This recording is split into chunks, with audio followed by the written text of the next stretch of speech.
আসসালামু আলাইকুম। এই বছর সেতা নিয়ে তো অনেক বড়, বড় কয়েকটা আপডেট আসছে। তার মধ্যে একটা আপডেট হলো Familiare a Carico নিয়ে। যেটা হলো যে আপনার ফ্যামিলি যদি ইতালিতে রেসিডেন্ট না হয়, তাহলে আপনি তাদেরকে Familiare a Carico হিসেবে মেত্তারে করে তাদের জন্য দেশাচ্ছেন নিতে পারছেন না।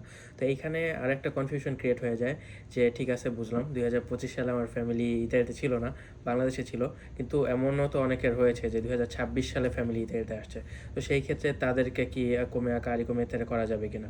তো এখানে নিয়ম যেটা বলছে যে আপনি যখন সেটা প্রেজেন্টারে করছেন, তখন যদি আপনার ফ্যামিলি মেম্বার ইতালিতে রেসিডেন্টে হয়, অর্থাৎ তাদের পেরমেসিডের জন্য রিচেবল থাকতে হবে অ্যাটলিস্ট, অ্যান্ড তাদের রেসিডেন্ট থাকতে হবে।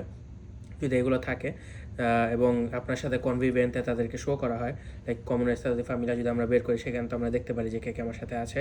তো এরকমটা যদি হয়, তাহলে সেক্ষেত্রে আপনি তাদেরকে কোমে ফ্যামিলিয়ারে কারিকো হিসেবে মেত্তারে করতে পারবেন। আর যদি এরকমটা না হয়, তাহলে আপনি তাদেরকে কারিকো হিসেবে দিতে পারছেন না।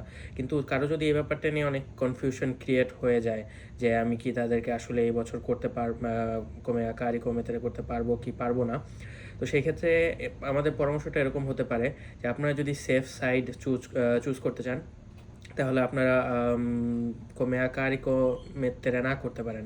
কারণ আপনি যদি সরকারের কাছ থেকে টাকা নেন, তবেই তো শুধুমাত্র আপনার সানসিওনে জরিমানা আসবে অথবা ওরা আপনার কাছে টাকা চাইবে। কিন্তু যদি আপনি তাদের সরকারের কাছ থেকে এক্সট্রা কোনো টাকা নাই নেন, তাহলে তো সেই ক্ষেত্রে ওরা আপনার কাছে কোনো টাকা ফেরত চাইবে না।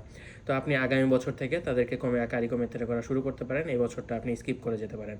আশা করি ব্যাপারটা নিয়ে আপনাদের যে কনফিউশন সেটা একটু হলেও কেটে যাবে। আসসালামু আলাইকুম।